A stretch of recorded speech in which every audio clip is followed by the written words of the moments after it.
We are going to discuss this morning what is intelligence.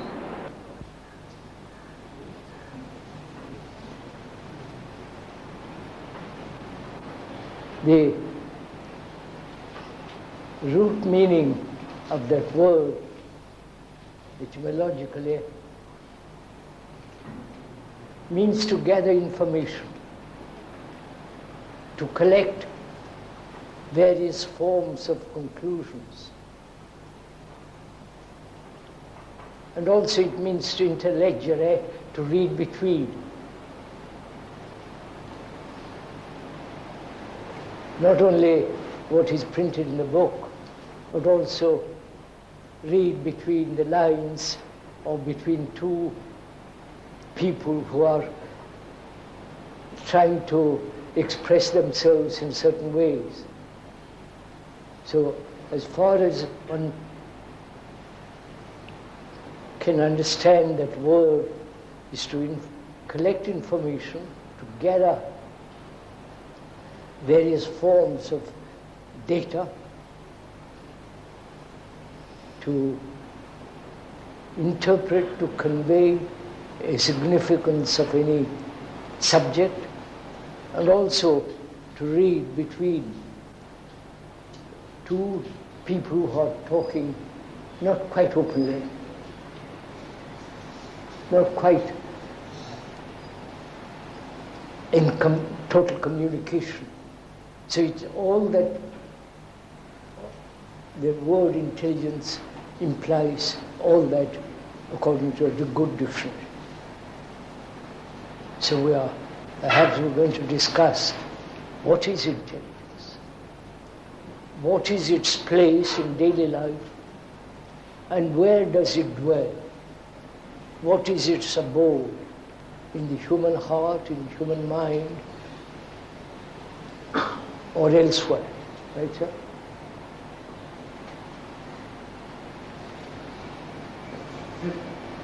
I suggest we should start from the intellect, because there is a common misunderstanding that there is some kind of a kinship between the intellect and intelligence, that intelligence is only a refined form of the intellect, whereas in actual fact the intellect may prevent you from being intellect, from having intellect. According to the dictionary meaning of intellect is capacity to discern, capacity to reason, right, sir? Capacity to investigate, capacity to analyze, to draw from analysis to a conclusion, to choose, to understand. All those words are implied in intellect. The intellect is a very valuable tool, because with the intellect we have fought superstition, credulity, tradition, belief. So the intellect it is a very prestigious faculty, because these rationalist associations and all the people who believe that reason is a very safe and a necessary aid to prevent man from falling in the trap of superstition, they stick to the intellect. But the point comes, like causality, that you cannot just permit yourself to be imprisoned in the circuit of that reason. So I would like you to throw some light on the limit of the intellect, if you can. So, intellect? Yes, of the intellect. Now, if you accept the etymological meaning of that word. So the actual what is today among the intellectuals, among the so-called intellectuals in all the universities, everywhere, I am taking the cross-section of society that lives by the intellect, but lives by its learning. In that class, So, when you use learning, again we come to a totally different question, right, sir? Yeah. Perhaps Dr. Sudarshan who's a scientist, all the rest of it. He'll explain what is the intellect. No, I will not explain, but I saw, for example, Professor Weber smiling, and she also makes a living using intellect. Who? I would like her to say something. Then there are all of you.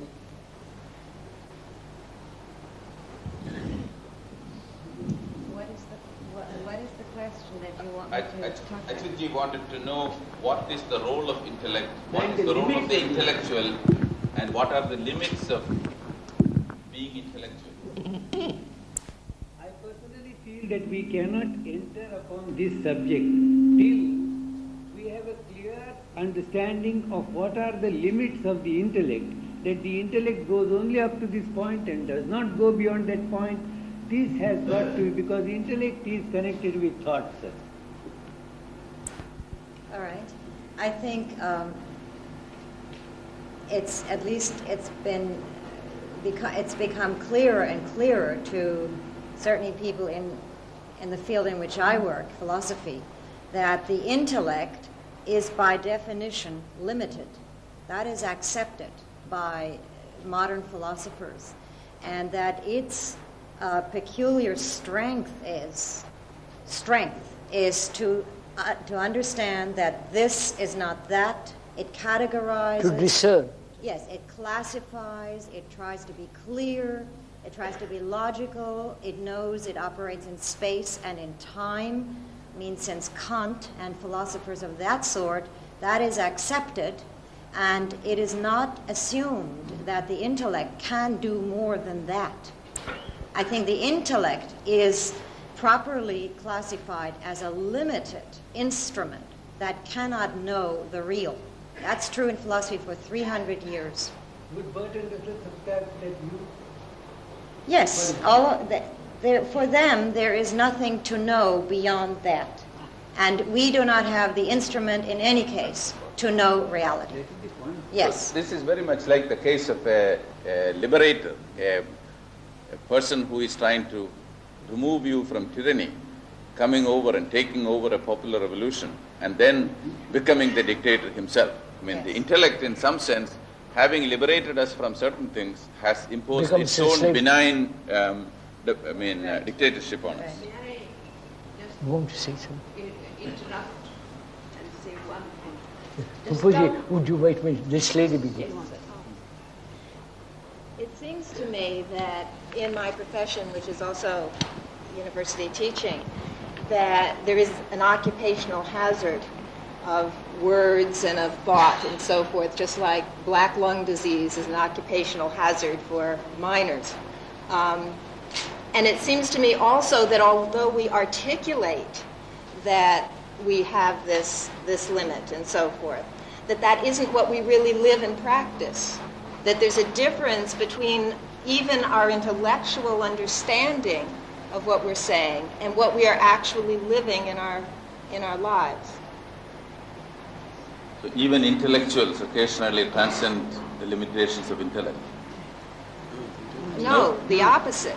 The opposite. I think that even when we say we are transcending and we are moving in that direction verbally, that quite often we're really deluding ourselves, that it is not transcending. It's a new delusion.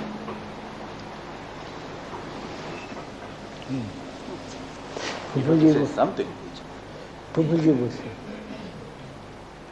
No, sir.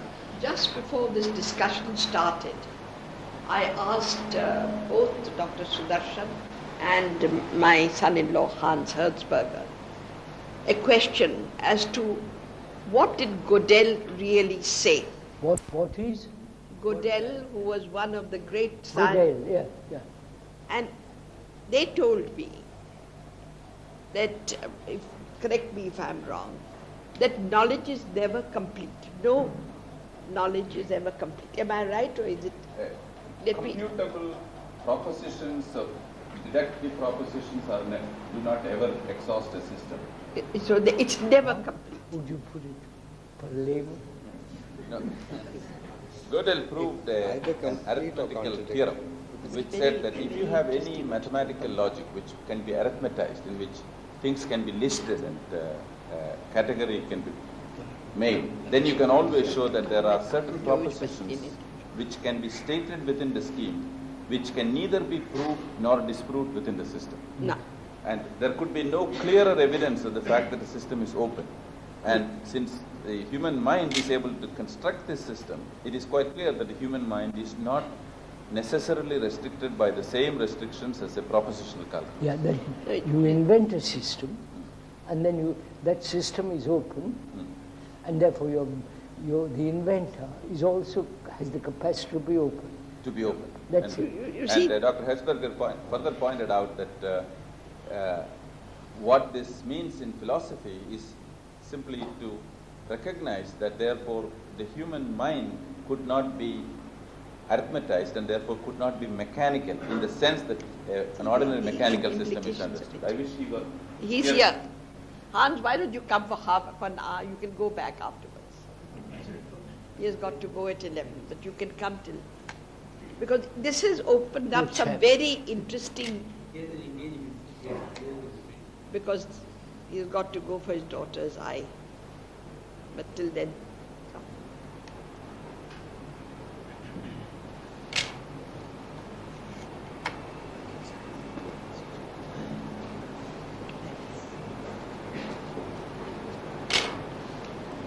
Go there. Words have been put into your mouth. You could either deny them or you heard what Gopi said. No, I was. You explained what he said. I What quoted you as what saying is the that, position of? You said that what Gödel's theorem implies for contemporary philosophy and generally for people is the fact that the mind is probably not mechanical because the mind can conceive of systems which transcend arithmetical propositions. Yes, this is a disputed point, but this is one interpretation that has been given to these results. That the mind cannot be a closed system or a mechanical system or a formal system or a computer. Is this merely a theory or factual in daily life? How do they come to this? How have they come to this, that this is a possibility? The mind is not a closed system. It's merely a theory. There's a fact, a mathematical fact, but the interpretation of that is merely a theory, hypothesis. And So it's what very are, much we, disputed. what are we discussing? No, sir. Look at the implications of that. If that is scientifically so and accepted, then the human mind is open-ended, if I may put it. It is. When we are talking of it as a closed circuit. Now, what do you mean by the mind? Yeah. No, Can I question this a little more? Because, okay, as I understand it, what Gödel said in very simple terms is that if you have a number of propositions, then if you can prove everything within that system, then the propositions contradict each other. And if you don't have any contradictions within the proposition, then there are things which the system cannot prove. Right? In other words, the system can't be both complete and without contradiction. It's either without contradiction. And without? Contradiction. Contradiction. It's either. Yeah. You follow? That essentially is what he said. You have propositions. Genius. You find you can't prove something with them, so you add more propositions to prove that. As you keep doing it, the later propositions start contradicting the earlier ones. Sir, contemporary Indian philosophy, as far as I have been able to understand, has not gone beyond certain grasses. Professor, please correct me. But would you accept what he has said? Certainly, I would accept what he said. Another way of putting it is that arithmetic, the truths of arithmetic, which we can understand and grasp, can't be captured in a formal system. That's all. I think what he says is completely correct, and that is the reason why every philosophical system is able endlessly to pick holes in the other systems, because each one of them has some contradictions. And each one is a well worked out system. No, but if you once say that it can never be complete, then the very incompleteness of it makes it open-ended. Therefore, it is not a closed circuit. It's not. If I'm putting it in my own language, but probably it can be put in more scientific language. The very fact that you say a thing, knowledge, you say knowledge is limited, which is a closed circuit. The moment you say knowledge is always limited, it's never complete. No, I won't say limited now. It's never complete. Use that word. Then the very incompleteness of it leaves an open door. Yes. Leaves the door open. I won't infer that from Godel. All I would infer is, as long as there's no contradiction in your assumptions or knowledge, there are several things which you know which you can't prove with those assumptions. That's all it says. No, I just want this particular thing. If a thing is not complete, then the incompleteness of it leaves an open door.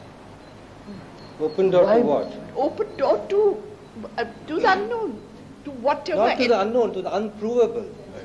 What? Right. There is a very important distinction. Here the problem is that arithmetical systems are not closed in the sense that there are propositions which you know to be true, which you cannot prove within that system. You can expand the system to encompass this one, but then there are new things which are true but which cannot be proved within the system. But it is always the known which is not provable.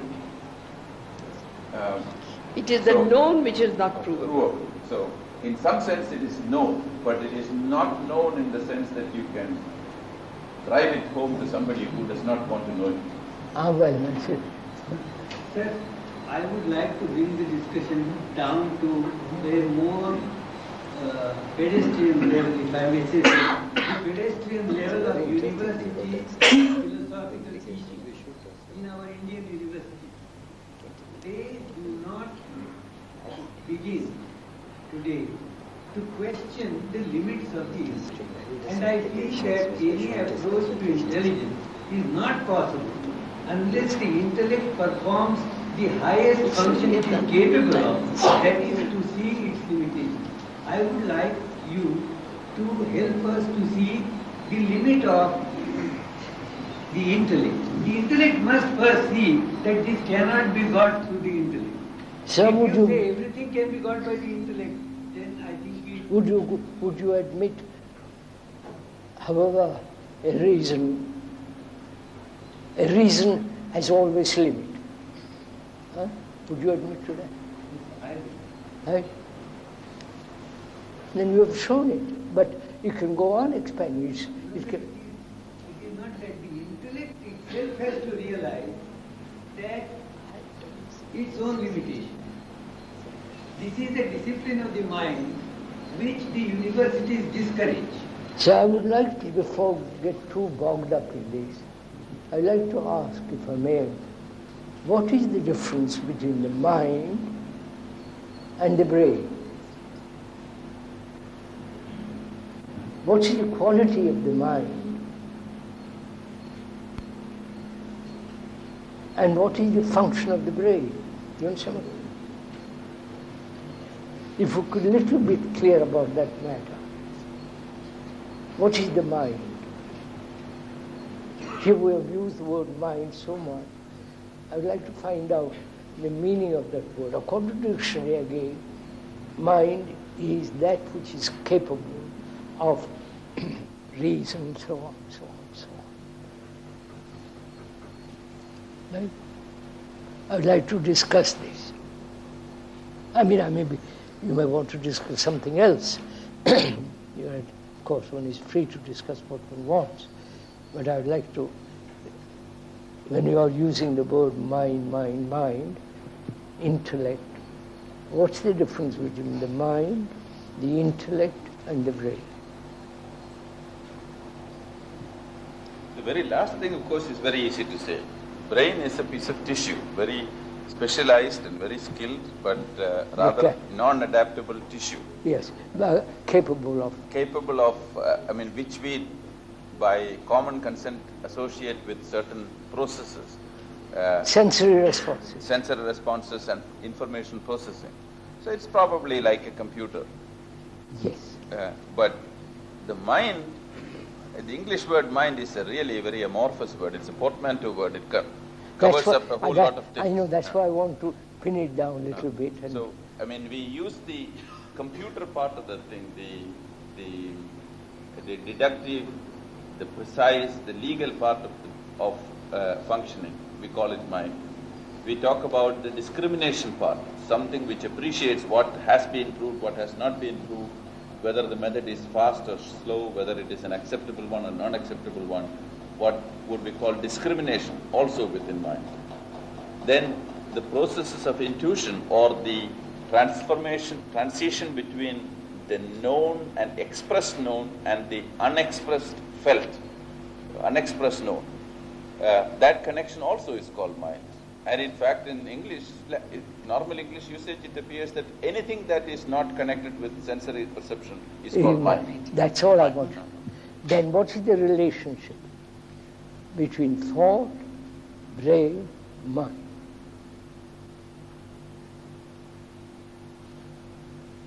Are we off? You look rather worried and displeased.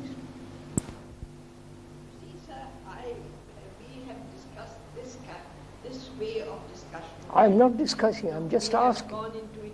He has, of course, raised one more issue, which I think is very important.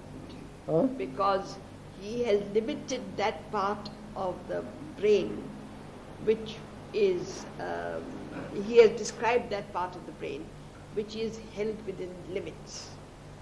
Sensory And responses. the question then is there that in the brain or the mind which is not confined within this?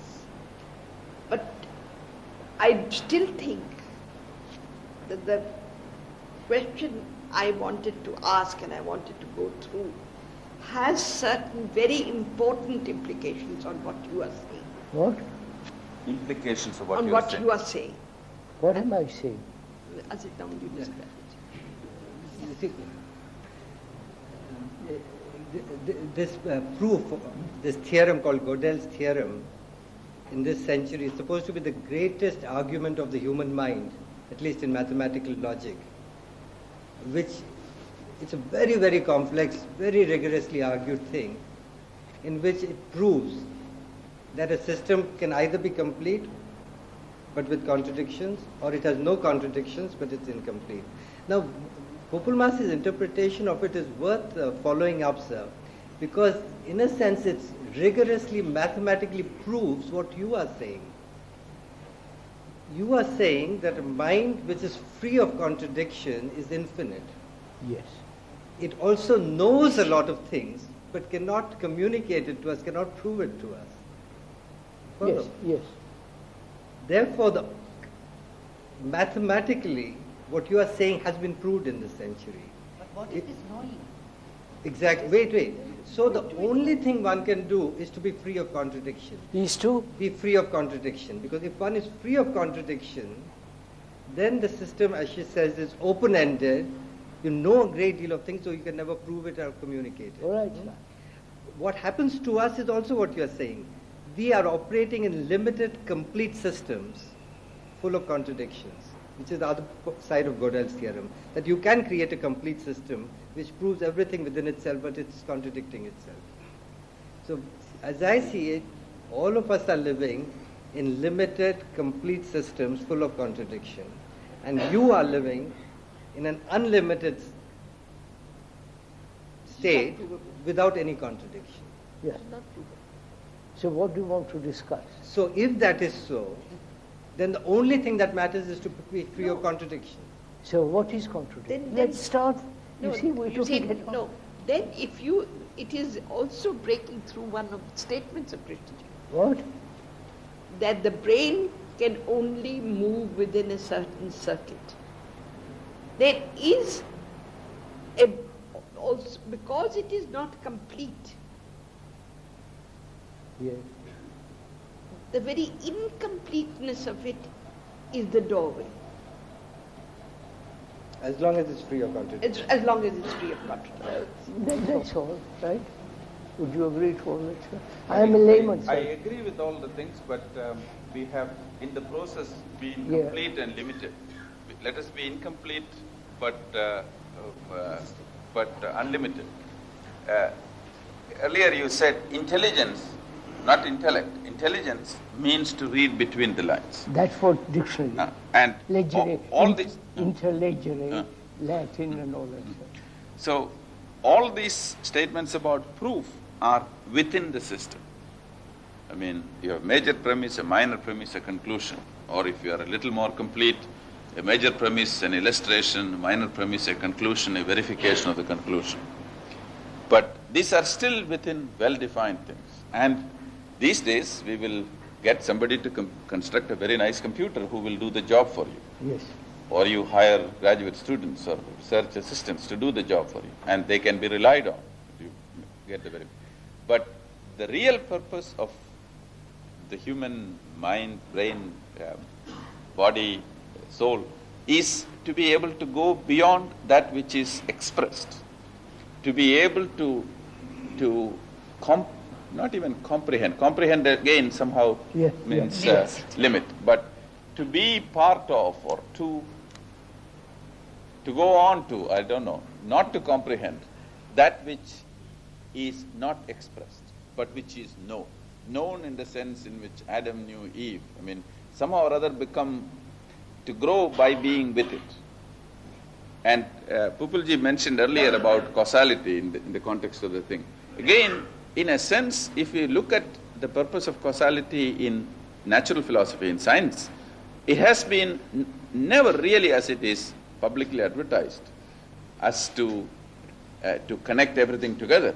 But in fact, connecting everything together is simply a prelude to be able to consider them as one and then find out what is not connected with it. So it is always the gap between the things which is the important thing. And the gap which can be transcended but not by reason. You must get between the lines. You see a painting, I mean, somebody makes line drawings. If you are concentrating on the lines, you will never see the drawing. So, when you can see not the lines, but the picture, then you have seen it.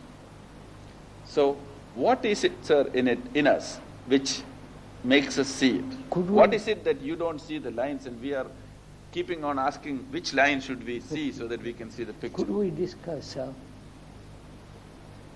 whether the contradictions in the human mind, brain, body, whatever I've got, word you like to use, one like to use, could we discuss whether there is an end to contradiction in human relationship, begin there, in human endeavor, in human struggle and all the rest of it? Would you agree to that? See, that yes. Huh? That yes. Because contradiction exists within me. But when you start with a statement, with a statement that all knowledge is limited, and I'm moving continually in this limit of this mind of mine can never say that. What? Can never actually, it may prove it but the seeing of it in actuality is impossible. It can see contradiction.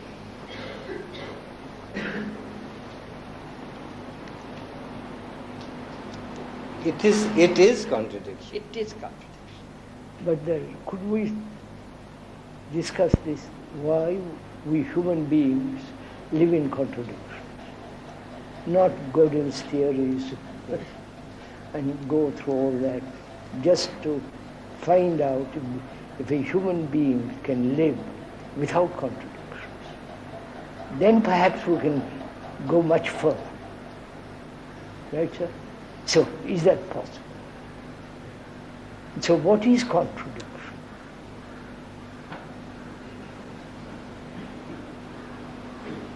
I mean, in very simple language, the process of becoming.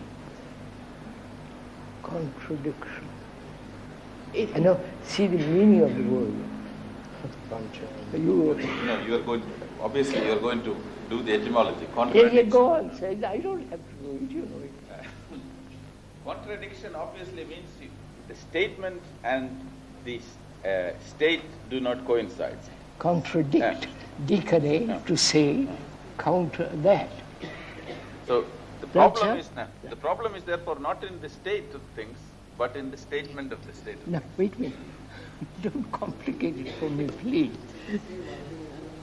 Say one thing and do another. That's all. Contradicted, right? To say something and do something else, right? To think something and act totally different from that.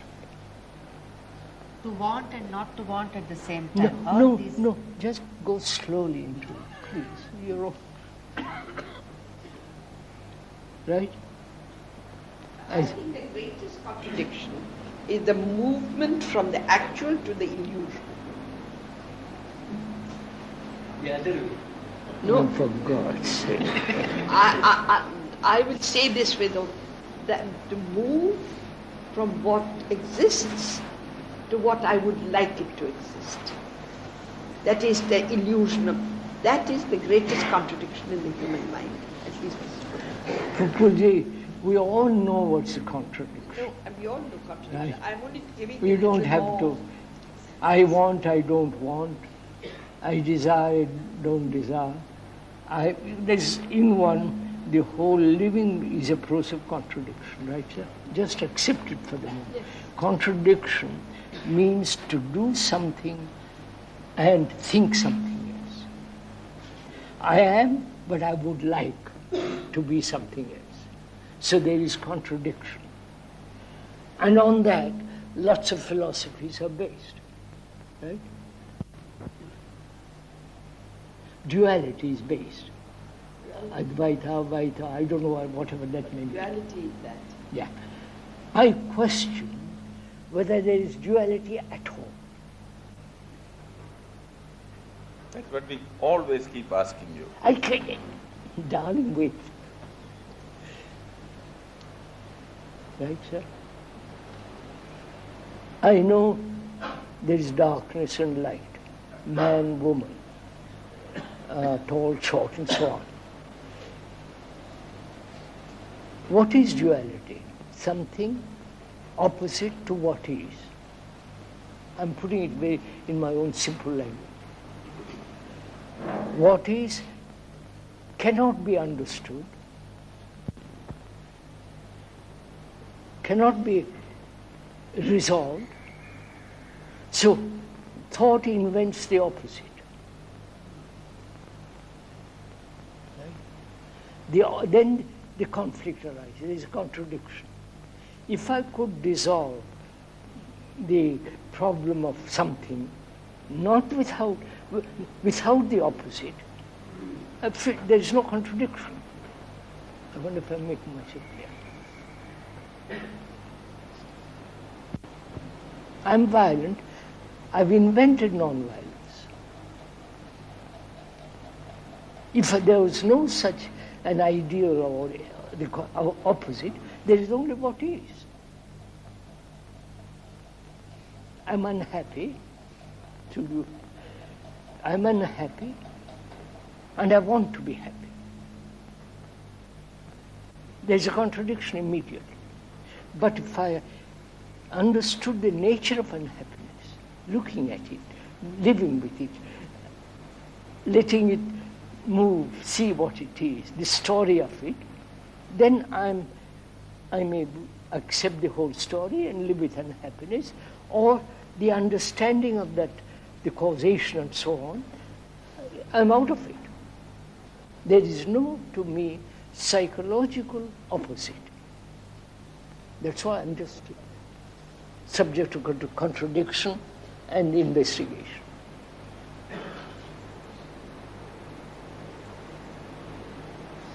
There is no psychological opposite. At all.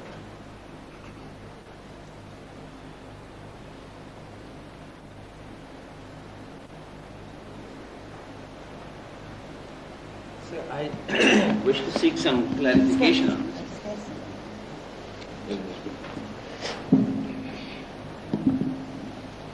Not merely a linguistic game, but it seems to me that you have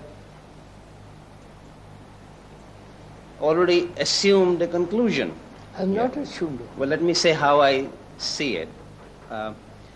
Supposing one said, after all, this is just a matter of saying, that reality are. What are? Why does one say what is? Because the moment one says what is, then one immediately says there is a unity, and any change from it is a duality and is a contradiction. No, I don't think, no, if I may have. Maybe I have not understood then what you're saying. I'm not contradicting what you're saying. I'm just perhaps explaining. I'm envious, right? Which is envy is comparison, measurement, right? I'm envious. Then I have been told from childhood, or because I read some stupid religious book, says don't be covetous.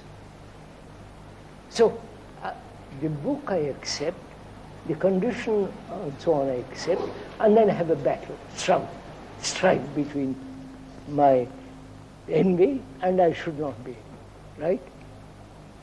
I am saying, I may be mistaken, subject to all your corrections, that they must not be merely a non-reality. Right? They must not.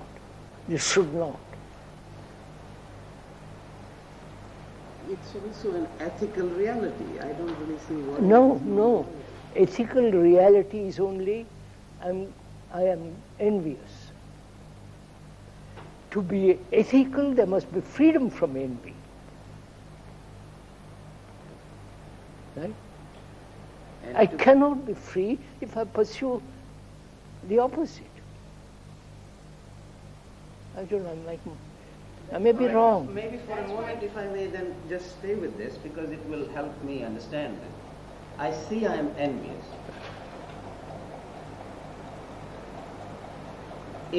Stay there. Stay there. It sounds as if there are the I and the opposites. But the opposites are the I. Therefore, there is only, if the one opposite is the opposite born from its own opposite. Yes. That beat. Right, sir? Would you agree to that? I would like to hear the next sentence. You are also damn clever. That's what's the matter.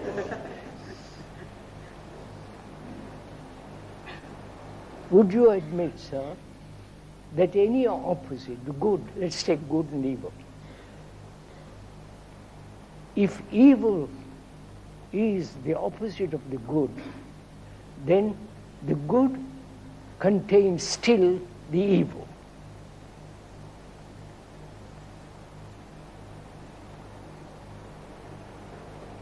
Somebody agree with me, for God's sake. I agree with you. Completely agree with you. Huh? Completely agree with you. You mean it? Yes, I completely just agree with you. If you really mean it, then there is no only envy, nothing else. Right? Then the problem arises, is it possible to be free, not achieve something, Non-envious. but to be free of it, which is totally different from... You understand what I mean? Yes, I speak both for myself and I think for Professor Ravindra, saying that we are concerned about the fact that at that time we are not even concerned about our envy. You say, don't be there, be with envy, therefore you are free of envy. No.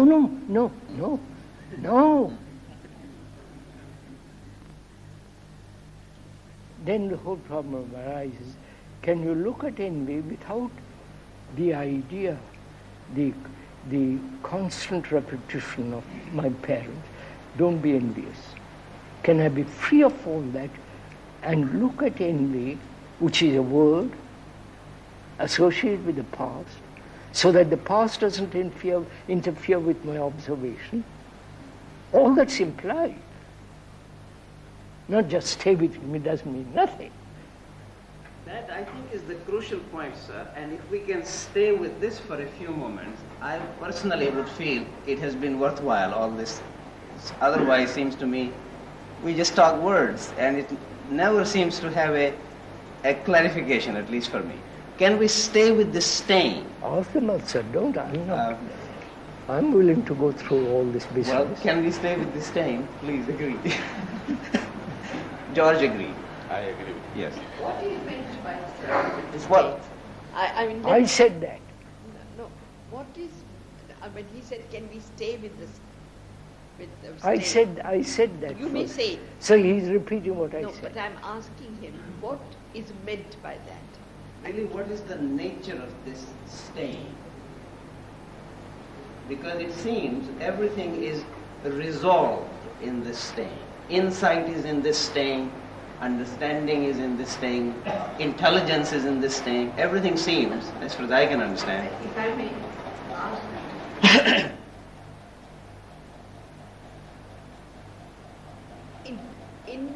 in my mind, there is a rising of jealousy.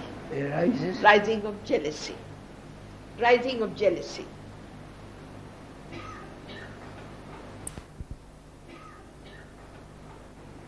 You seem to imply that there is an interval after that. When you say staying with jealousy, can I remain with jealousy, not move from jealousy? But would you kindly, as you pay so much attention to Godel, would you kindly also pay little attention to what I'm saying? I'm not Mr. Godel. No, but you did I'm just say an this. ordinary layman. You did say. Wait. So, give equal attention, equal thought, equal discussion, as you do with Godel, with this poor chap from Madhupalli.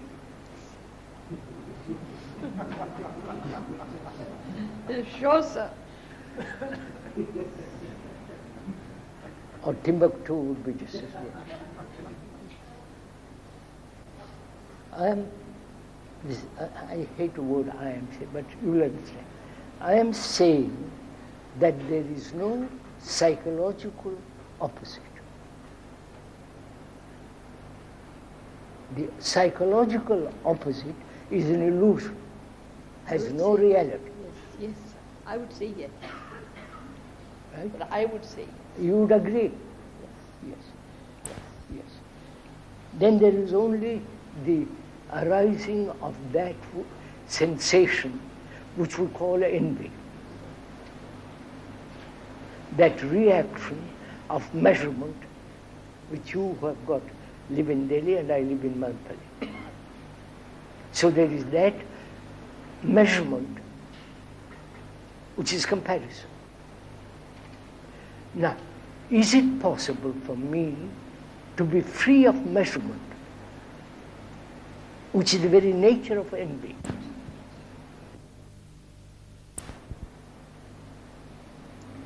no, but Help let me me out. say Go one on, thing. sir.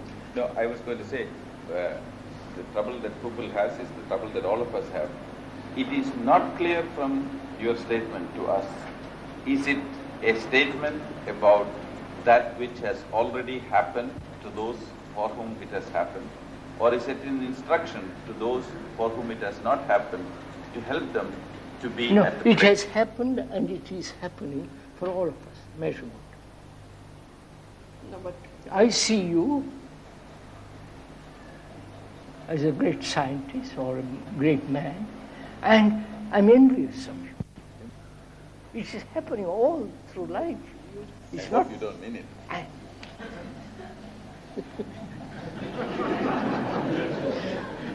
I'm not envious of you, sir. You can have all the glory in the world. I'm poor chap from that village. Yes.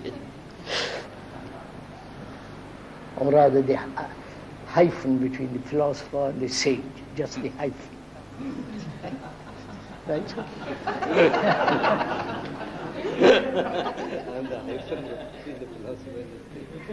No, seriously.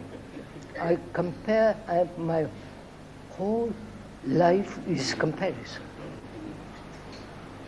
In school it begins, you must be more marks, then etc., college, university. All life, apparently, all living has become a measurement.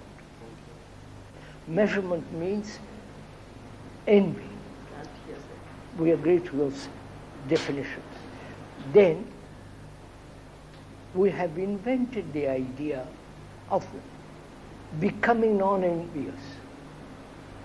Now, becoming, having no measurement.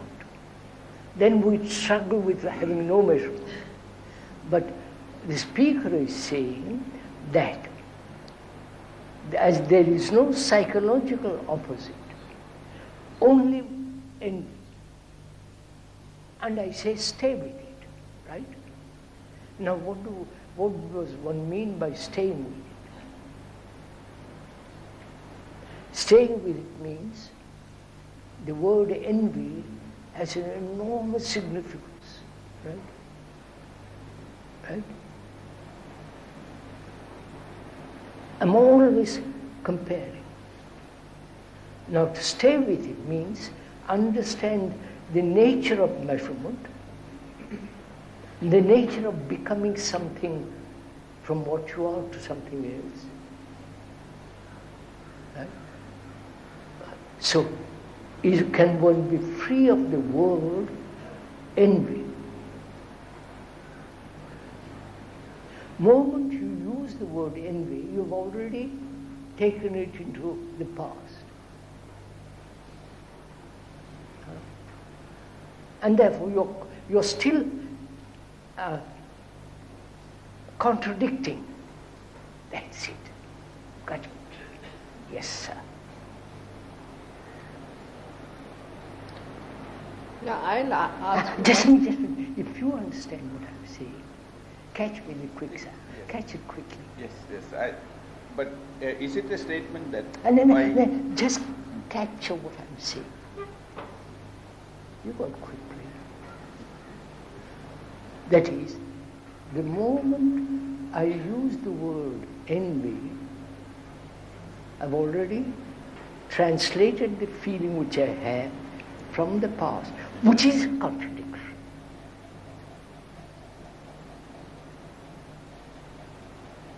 So the contradiction is in fact in retaining the past. Past, that's it.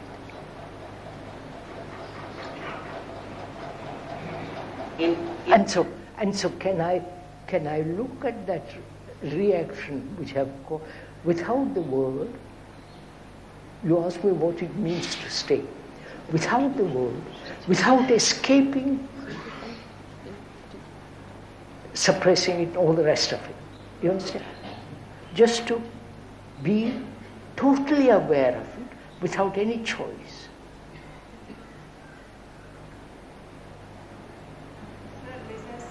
That's what I mean. That's what I mean by staying. In which there is no choice. An awareness that when you translate that feeling, which is new, for the new quotes, and put it back into the background of the past, you've already created the duality and therefore contradiction.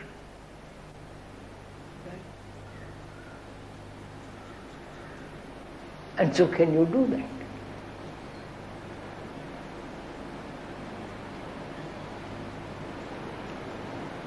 So I have a precious diamond, a thing that's sparkling, extraordinarily beautiful. I look at it. I don't say I must have it, I don't have beauty. If I look at it, it's a marvelous thing. Without I must have it, I must, all the rest of it. What do you say, sir? Yes. Earlier when you said, we thought you were talking about future, saying that when you talked about measurement, I am envious now, I would like to create an image of myself not being envious. I make comparison between these two. But you are now saying that in a sense it is not the future which is the dangerous one, but in fact the past. Yes.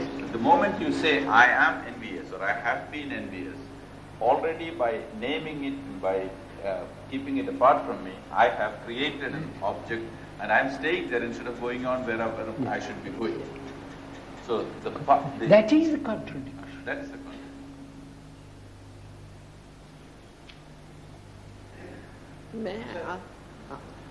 Can we pursue this? Oh, pursue it up to. Staying then is not change. Yes, I'm not thinking of change. I'm just a little concerned that there are certain words that are not allowed in the court here. So I'm just trying to use some other words that will be acceptable. It's a quality of attention in which time does not play a part. Passes the time. Either past or future. Now, rightly or wrongly, practically all classical disciplines say that this quality of attention can be developed. I knew that already. You got it? I got it, but it is a problem which we all have. I know you would not want me to quote, but in Patanjali, I would not quote it. He says at the very first sutra, makes a certain statement as to what yoga is. The question is, can you get there, or are you already there? If you are already there, then you don't need the rest of the book. If you can't get there, then of course you need the book, but of course you are not getting there, you have only the book. In the same sense here, the statement seems to be, don't have a past. If you have a past, then you are keeping on looking at it, and instead of going, you are staying there, saying that I am still far from the destination. I have a measurement, I want to go someplace, I am here, and so on. But our question is that a lot of good people here, all of us, we seem to be not wanting to be envious. And when we are envious, we are unhappy. We don't think it is right. And we don't always get out of it. Sometimes we get out of it, but most of the time we don't get out of it. Is it that we are forever destined to be here? Or No, is sir. it that I think we are slack. we are slack? Well, that's precisely. Now we're getting somewhere.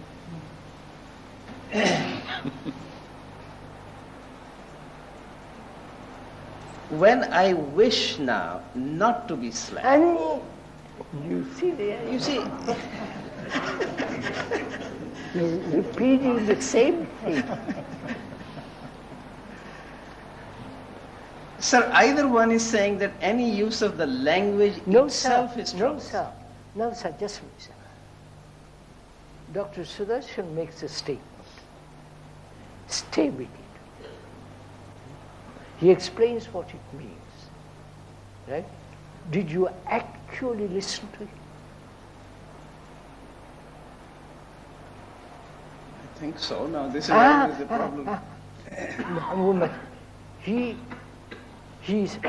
making a statement. Stay with it. He explained what it means. Have I listened to him so that what he is saying, not the words, the reality of what he's saying. You understand? Have I seen the truth of it, or whatever word you like to use? Or I am discussing in my mind, I wonder if it's right, what do I understand, why is it, etc., etc. Do you listen?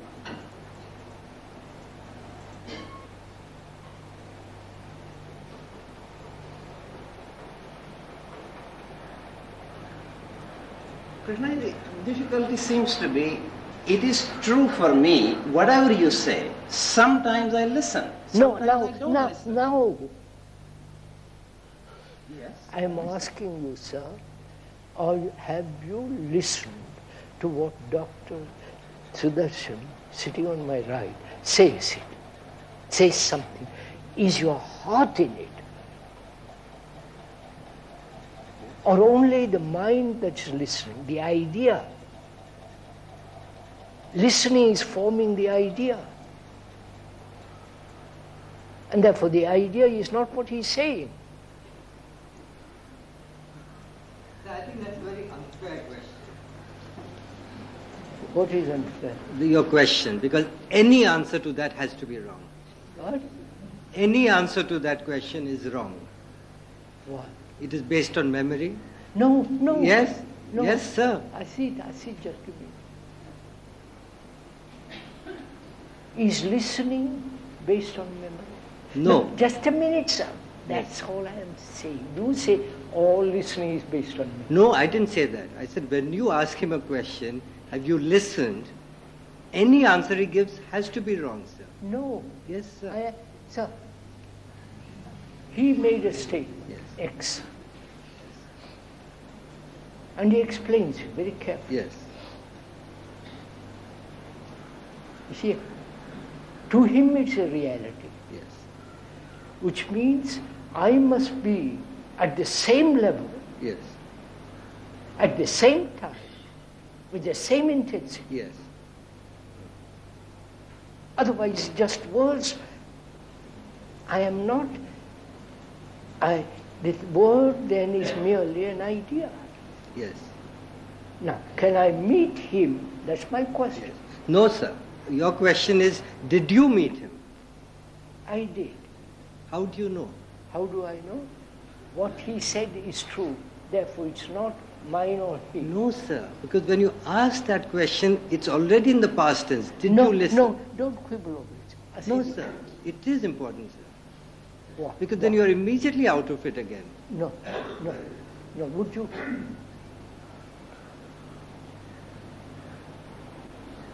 You made a statement just now.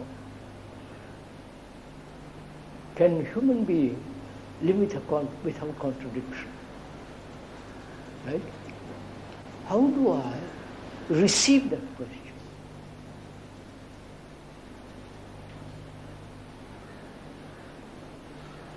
How do I approach that question?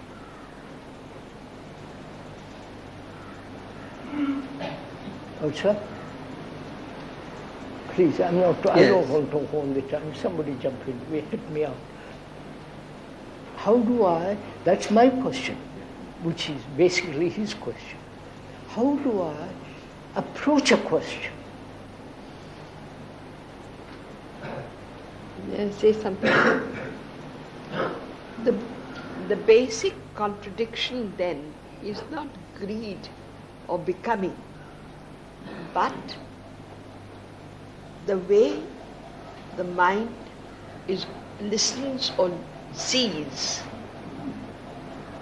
That is the contradiction. There's the contradiction there. Not because when you bring in greed, Krishnaji, or envy or anything, the attention moves to greed and envy and not to this state. Forgive me, Puji. Have you answered my question? He made a statement, Godel and you all made a statement. Human beings live in contradiction, right? Our minds are all like lives in contradiction. Contradiction exists when there is a division, right? Where there is a division, time exists. Very nature of time is to divide and disperse and all the rest of it. Right, sir? Now, I listen to that. And I say, is there a contradiction in me? Just follow it, my. And I see there is. Right? And he goes on to tell me what is the nature of contradiction. And I'm watching in myself the movement of contradiction. Right? Are you following what I hope you are. I'm watching it. I'm not denying it. I'm not accepting it. I'm watching the nature of contradiction. And I realize contradiction only exists when there is an opposite. The opposite is created by, as we said, by the past, dividing time as the past, present, and future, dividing time as the fact and contradiction to that fact. I see all that instantly.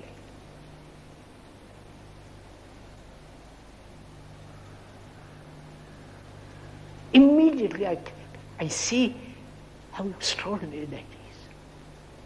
Right, sir? That's I may be wrong, I may be in a state of illusion, anything you like.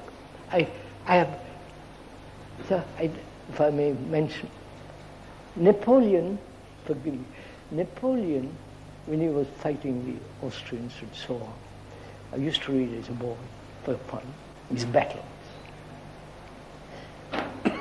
He told the general his order, right? And the general had to be with him right to the last word, right? Otherwise, so the general had to meet Napoleon at the same level, at the same time, at the same passion. Then the message was not Napoleon's, it was a message. You know? I wonder if I made it. Huh? See, sir, this is how I understand. No, sir, no, please, I'm please just... listen, sir. Please listen, sir. This I understand. When you say, can you look at jealousy without the word, please listen to what That's I wrong explanations. Say, if I were to ask you, are you listening? Would you answer that question? Yes. So then I wish to take it from here. Many of these people, including myself, have been conversing with you, arguing with you, and in my case I would even say fighting with you for many years. And why? Shall I tell you honestly? I think I'm in love with you. What? I'm in love with you. And you frustrate me to the nth degree.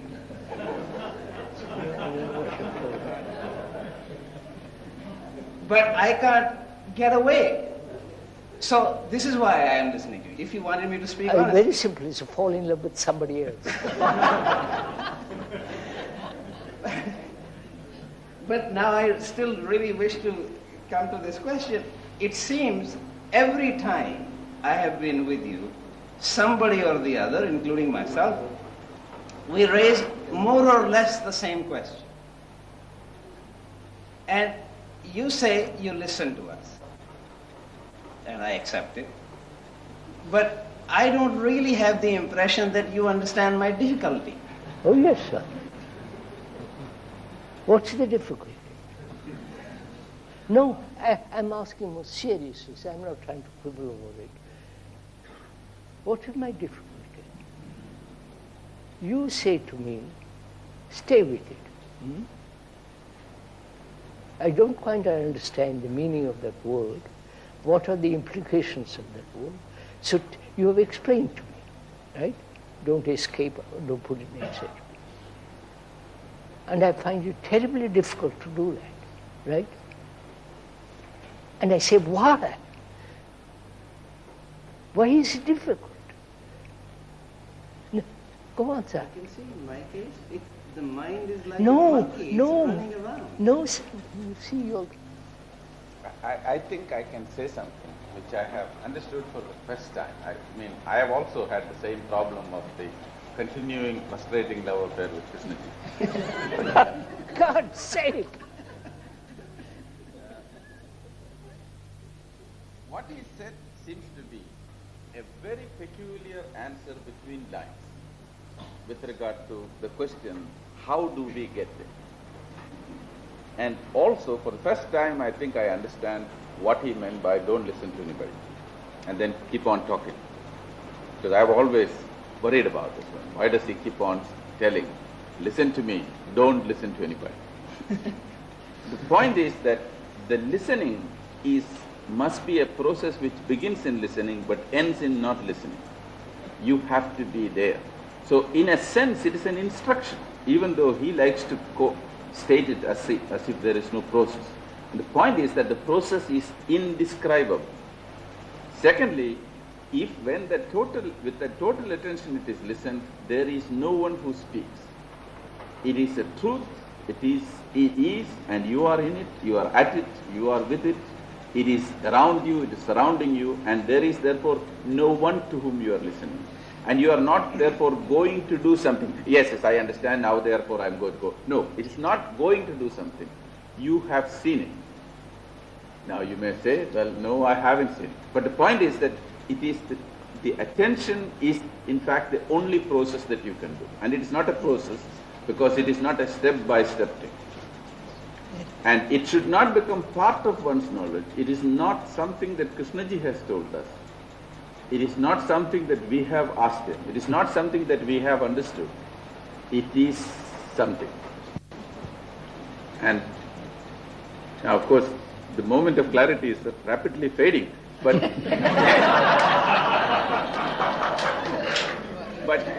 but the point is that it is not a process. It is not a process in the ordinary thing. Therefore, one has to read between the lines. One does not have, and it is the sound, the words, not even the idea. Let me say shabda. I mean, it doesn't like Sanskrit words, but the sound. Say it in English. The sound, the reverberating sound. It covers you up. It becomes so complete that in fact there is no question of seeing it as different from you. It's no question of it being a step-by-step thing, but it is something that just is at that moment. Now, I still have a problem about this. You know and I know you can use all the right words. I can use all the right words. Right? I can give lectures on Krishnamurti. That doesn't help. The fact is, if you don't know this, let me speak about myself in the first person singular, I don't feel that I have this radical insight or this perception. I may occasionally have a taste of something, but then it's not there. So it's not a question, the words are all very nice. I can read many books, right? But there is only, it seems to me, in this audience here, there is only one cat with the meat. And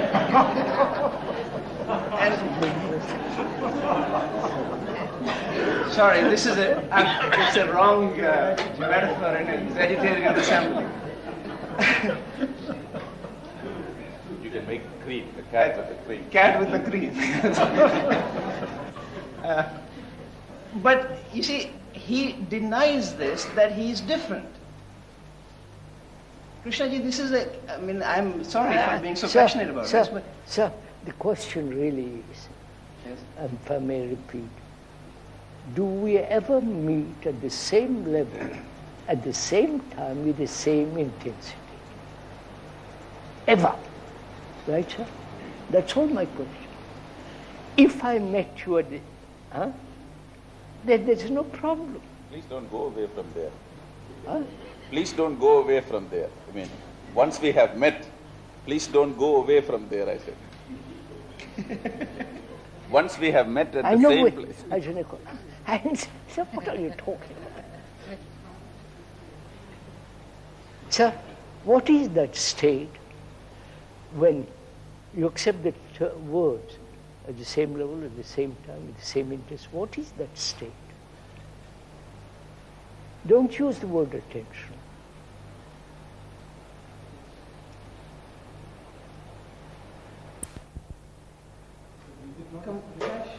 Don't use the worn out words, but find out what is that state.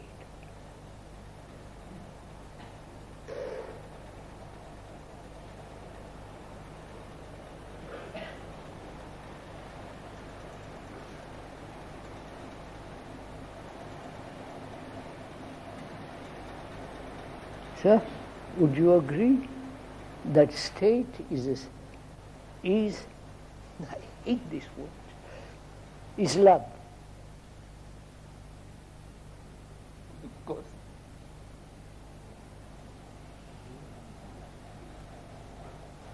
Right, sir? Then the words are not necessary. Then Napoleon's message to the general was the message, not he was carrying out the orders of Napoleon. I wonder if you understand. Huh? What are you smiling at? Carry your analogy further. After he receives Napoleon's message and carries it out, he still remains a general and Napoleon remains Napoleon, no, and he has to keep going back to Napoleon no, for messages. No. Yes, sir, that is the difference. No. I understand, of course. Of course, he is a general. But you see, in that relationship, when meet at the same, there is no general and yes, Napoleon. At that moment. It's me. That's all. Wait, why do you say at that moment? Because it But the general has to salute and all. But wait a minute, those are all functions. No, sir. There is that level of intensity meeting at the same level at the same time. And then there's a moving away from it. Now, all right. Why does this moving away take place? Don't Go tell me why. I really don't know. No, sir, I really don't know. I thought a lot about it. Why do I move away from something which I've seen to be extraordinarily beautiful? Right? Why do I move away?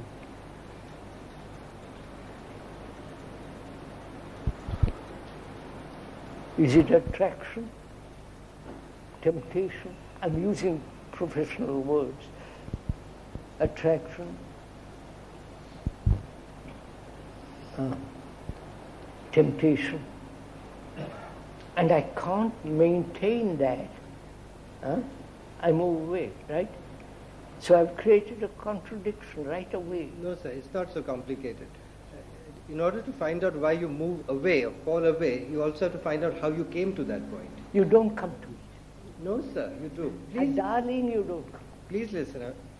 You do come to it, sir. Please listen. You don't come. You don't cultivate love. Not cultivate, sir. Move towards it. No, sir. You are not.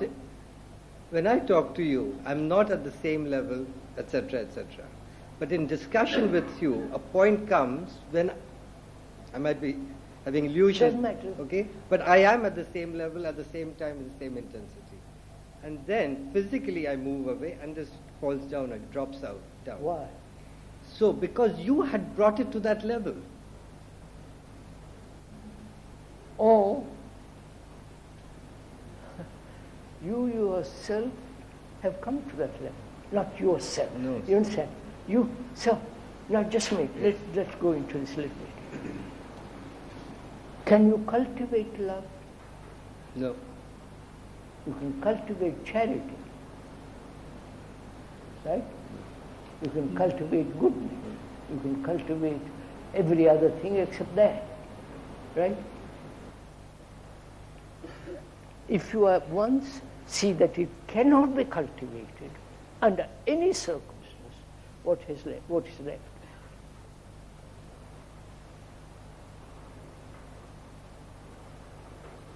That's what we went through the other day. Once I see that the human problems cannot be solved within the field of known, right? It cannot be solved. If you really grasp that, you've already moved out of that, right? Right? You already moved. You don't say, how am I to move? You are moved. In the same way, love is not cultivable. moment you see that, you've already moved away. Love is not pleasure, love is not desire, love is not all the rest of it.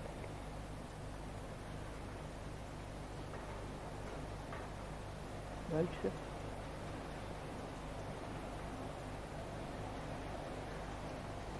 What do you mean move away? Move away from that state of meeting you with the same level, same intensity. When the moment you use move away... Not move away, that state ends. No. Moment you say that state ends, Yes. you have created a conflict. Yes, of course. And it is, no. Yes. No, you have, sir. You have created a conflict. That's Conflict. So you have not really understood the nature of conflict. I wouldn't say that, because in that state there is no conflict. You don't have to understand it at that state. There is no conflict. Yeah, that's all. That's But all. the moment you move away, there is conflict. So and you do feel- move away. And then one meets you after some time, and it occasionally comes back to that point, and then moves away. Would you accept that?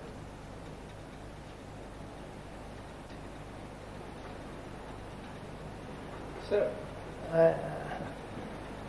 Yes.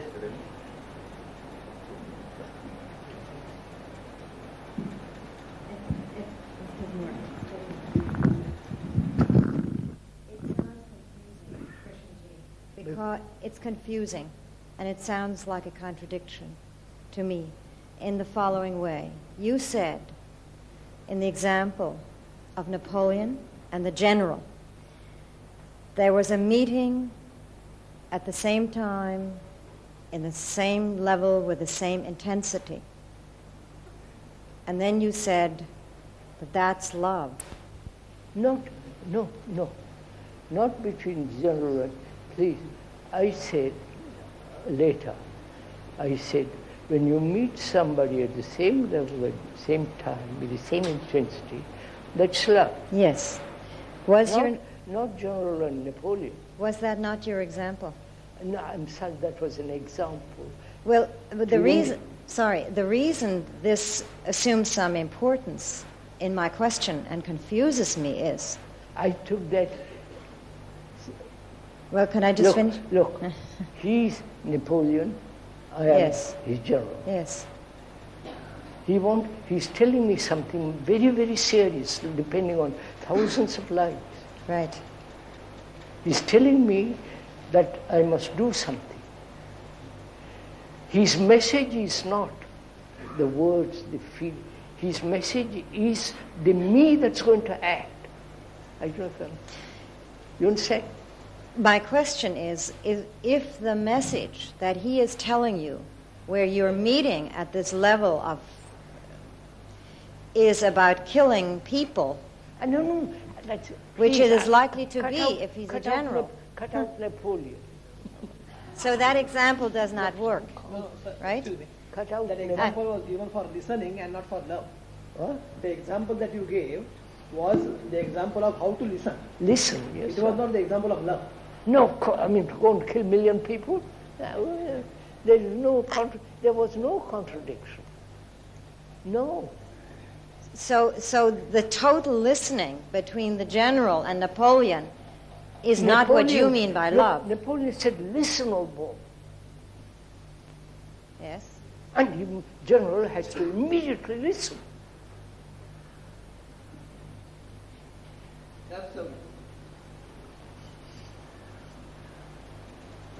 So would you accept that in discussion you activate our brains and minds enormously, bring it to a level of great intensity? You do it. And then you do communicate something. Would you accept that? Krishnaji's point seems to be, at least as I understood it, is that when the general and the Napoleon, when Krishnaji and you are communicating at this level, Krishnaji is not talking to you, you are not listening to him. There is no sayer, there is no listener, there is only being one. I understand. My question. No, but so therefore, my impression is that he is simply not even refusing to entertain the question. Was he responsible for bringing this about? It is a key question. Because I realize that, yes. but what I'm saying is, If the general doesn't reach that state with another general, he reaches it only with Napoleon. Napoleon has created that state, sir. Has to. Now, would you accept that you are doing the same thing? Would you accept that? Be careful, be careful. this is a very dangerous question. I know. I can say this, that... I don't know. Don't hedge about. Don't hedge about. No, I do not want to answer the question on the grounds it will incriminate me. Let me get ready to talk. That's why Krishna is not answering it. For Fifth Amendment?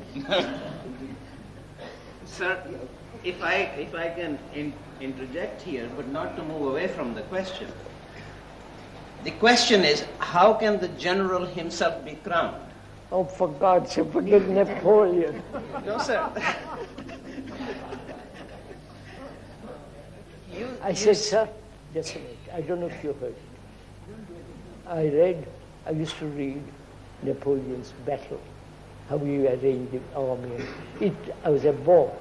Forget You forget about the general.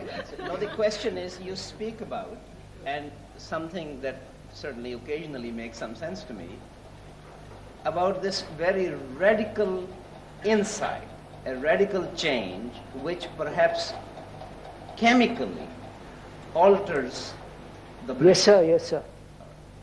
Now, my problem is, and I think this is Asitara's problem, in your presence, we seem to experience a little bit of this intensity, and we can meet with you sometimes at the same level. But then we go away. That radical chemical change has not taken. No. Does not take. Dr. Sudarshan, yes, sir, that's right. Same thing. Dr. Sudarshan says, I don't want to commit myself. Fifth Amendment. Why? He'll have to explain for himself. Can I say? It's a wonder. I think I will say. Because that total attention happens sometimes without Krishnaji also. In fact, when the total attention comes, it sounds so ungrateful to put it that way. I do not think he has done Of course not. Nevertheless, the next moment I say, I must hang around this man. I must somehow hover around him, because it may happen again, so that I can say, no, he is not responsible for it. So, honestly, I have to say, no, he is not responsible, but I suspect he is. I'm very honest. That is. If I may. You're not hurting me, sir. After all, even in a quantum mechanical change of state, which itself may be without time, there is a preparation of state. The conditions are prepared so that this timeless change may take place. This is not so strange in physics. It seems to me you are part of those conditions in which somehow we get heated up. Our state gets prepared. Now, maybe you are not responsible for it wholly.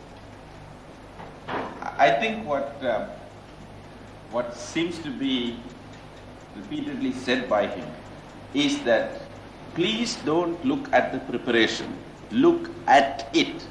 And if you can look at it, you can say almost anything about the other thing. But if you are only talking about the steps leading to the sanctum, that's no good.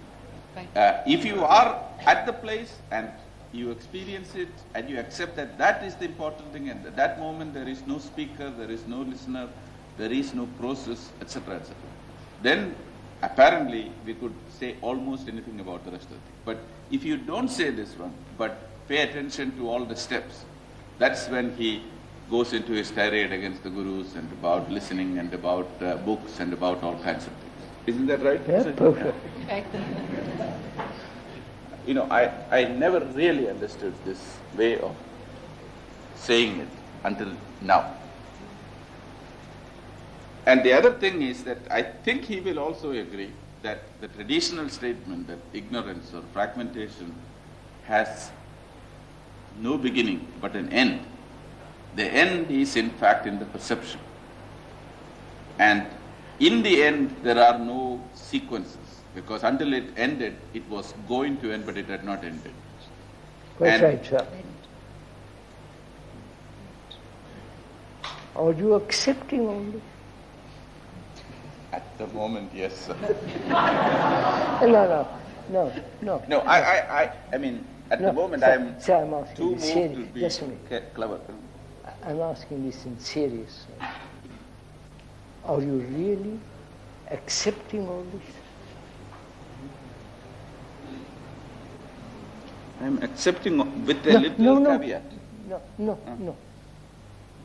You can't, somebody comes and offers you something and you don't take a little bit of it. You says, take the whole. I take it. I take it. And you say no. You see, that is where you're. You understand what I'm saying?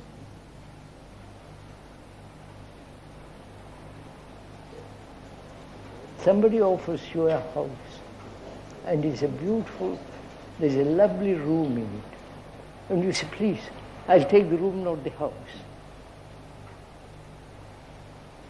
That's what you're doing.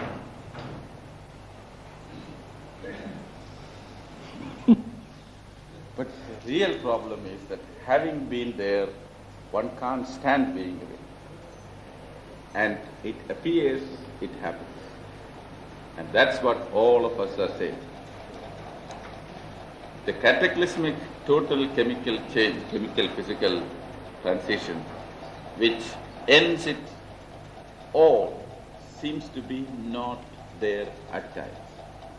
We have memory of times when it has not been. That memory is dead. Throw it out.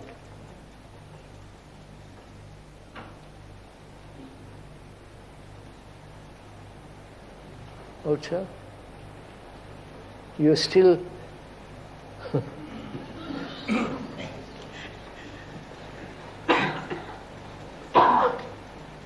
So would you say, I'm asking this serious, not a joke, would you say that we have never loved anybody?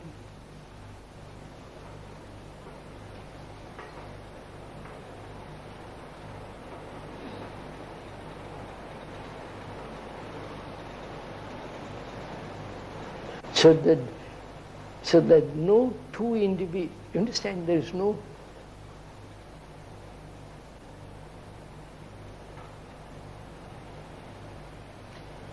you ask a question like we ask, never loved about the past. But if you have, from what you say, if you have ever loved, how can you ever say that you have half loved, past perfect? All right, I ask you. Present perfect. Huh? I ask you. Don't take fifth comment, right? Have you loved, do you love?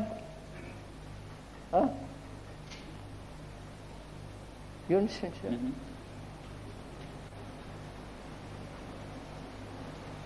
That means what?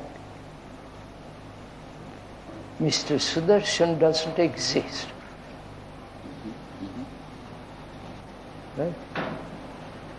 The opposite number doesn't exist. There is that quality, that perfume exists, nothing else. None. Can you move away from it? Ever?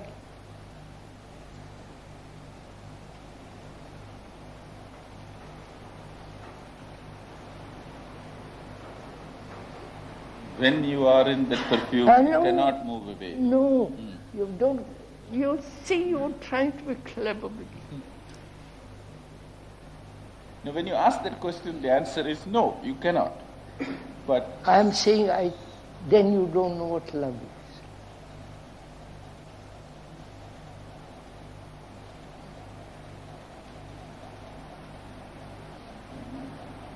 You may catch the far away scent of a jasmine, But move a step away, the perfume is gone. Right? If I love you, if there is love, now when there is love, is there a moving away from that ever?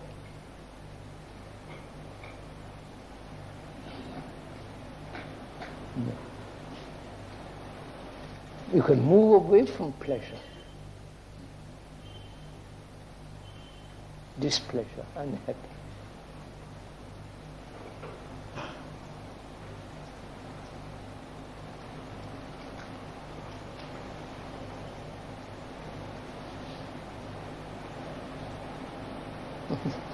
I am in a dilemma because I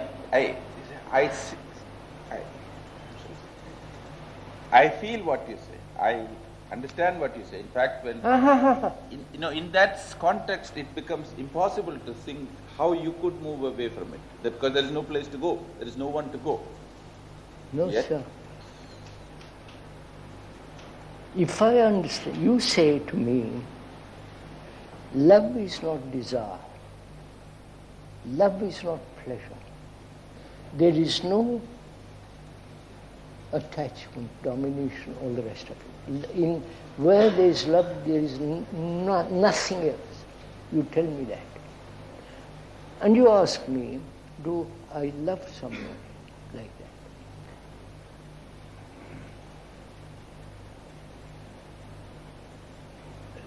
What is, by that very question, you have awakened something which which can never be put out. You understand? Mm-hmm. Never be put out. You have, by asking me, telling me that love is not this, you have helped me to light the light. I've lit it, not you. And how can that flame ever be put out? It will be put out if I've said it's pleasure, love, desire, comfort, attachment. Then of course I'm lost. If none of that is included in this,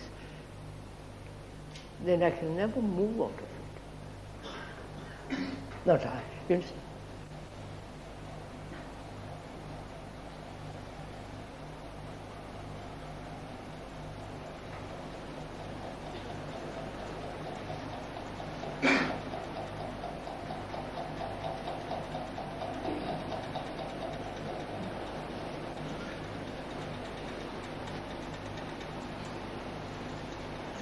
Started with intelligence. Is it the same thing as intelligence? What, love? Yes. Love, compassion is the essence of intelligence. I mean, that's what just I say so, but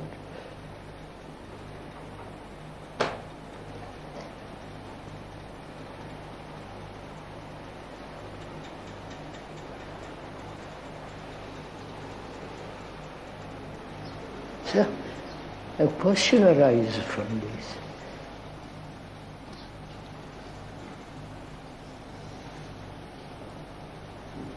Love has no effort and all the rest of it. Question is, why don't I understand that thing called love instantly, immediately? You understand? Why? You tell me something extraordinary. And I miss it. Why?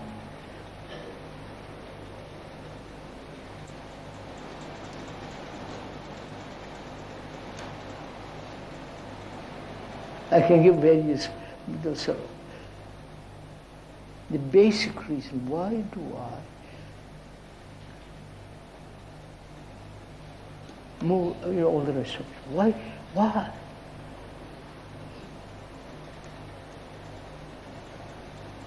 I can give a dozen explanations, laziness and etc., etc. But that is the... So, is my intellect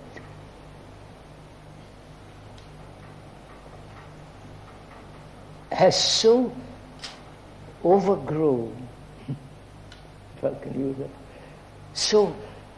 has become so extraordinarily colossal,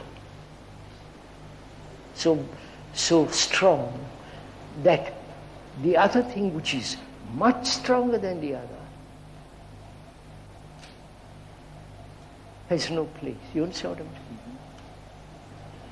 Not that we move away. That's what I want. But the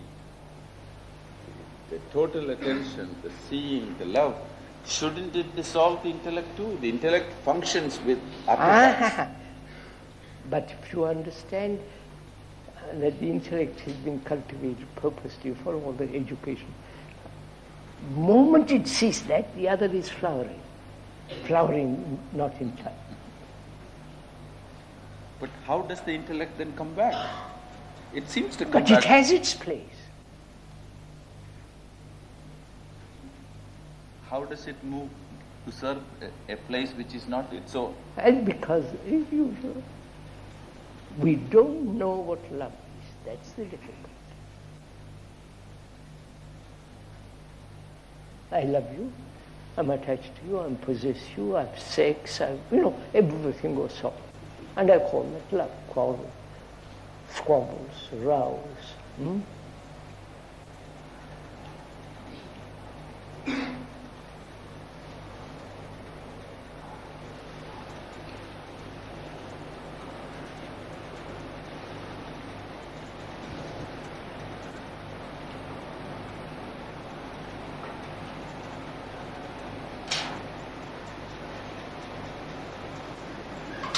To take something a little less personal than another human being, this morning I came and I saw the water lilies in bloom, and I just stood by for a while, looked at it, and I was so happy. Then I asked myself the question, would I want to carry this with me? And I said, no, I don't want to carry it with me. But that moment is gone. That moment of totally being with those flowers is gone. Now I wish it would be nice if when I go to US, there would be a little lily pond there where there were lilies. The moment I have, that comes back. Then the old feeling of total identification is gone. But why does it come back? I don't want a water lily. But what I'm saying... You know the answer. I really, honestly don't know the answer.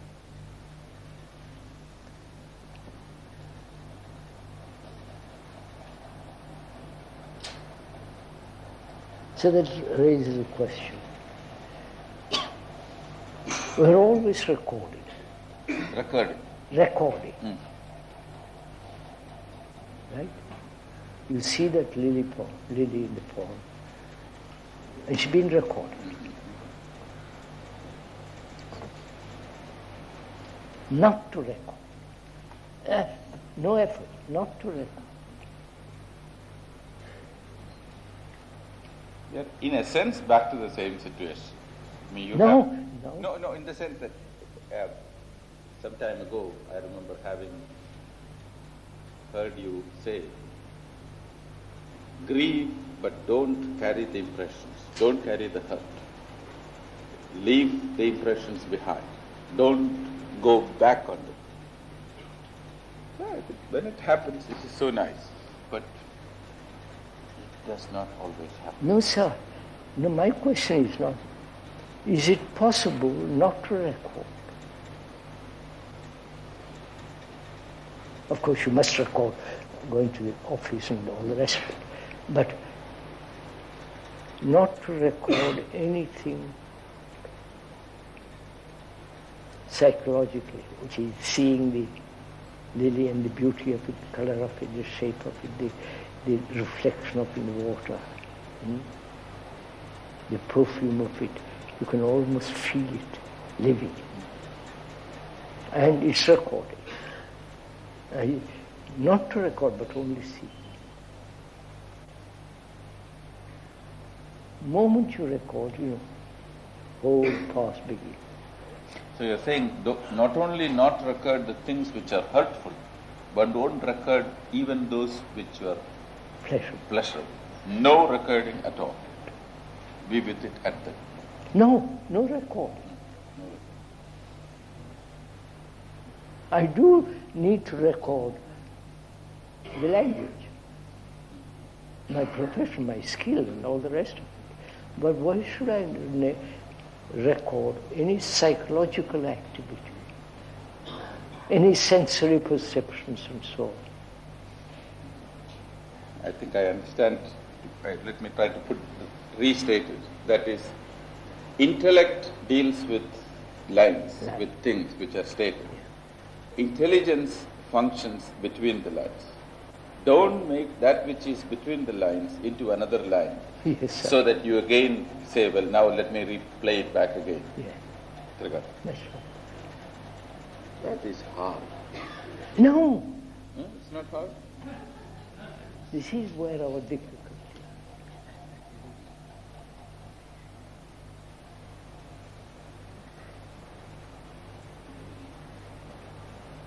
Maybe does it make sense to you? Yes, and I don't think it's that hard. But it doesn't last. You mean the not recording does not last? No, but you see, I'm constantly, this is part of my problem. Attention is fluctuating. No, sir. No, sir. Attention doesn't fluctuate. Inattention does. All right. I don't know. This is serious.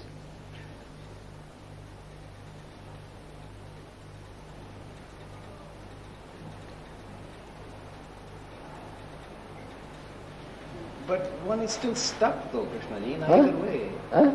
In either way of... No, sir. No, sir. Sir, look, sir. He told me just now, don't record. There is no need for psychological recording. Right? He tells me that. And he also tells me, you have to record certain, right?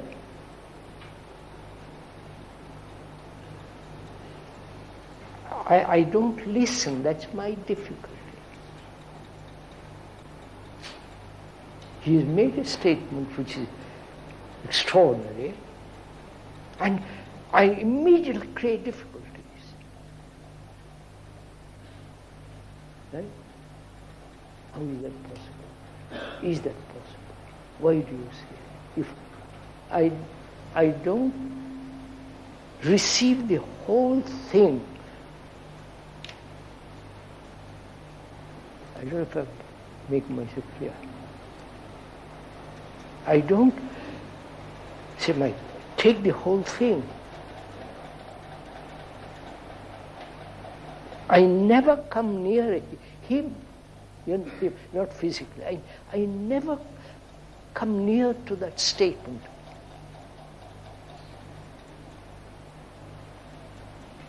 If I did, then there's no problem. I don't know if I'm making.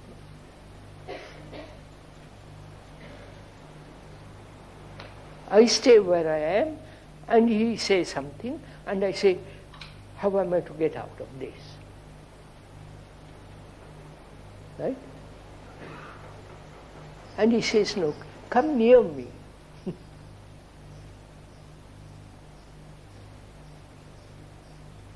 Come near so that you and I see the same thing. If you remain there and I remain here, right, sir? And he's constantly telling me, don't do that. Listen to me. Come, look together. Right? Move from where you... Don't take a position.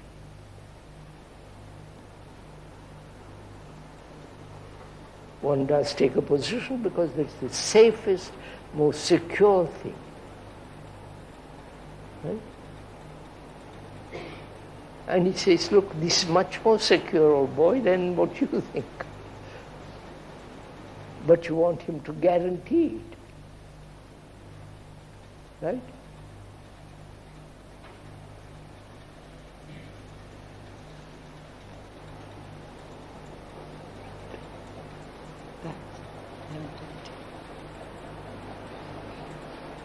I think, sir, that is intelligence. What he says is intelligence.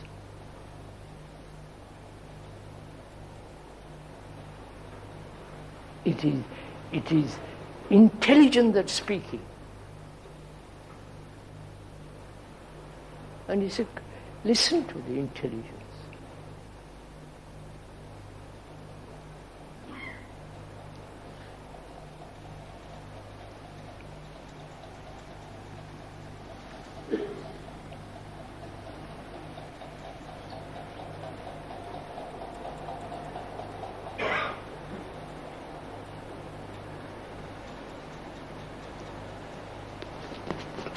The circus is over.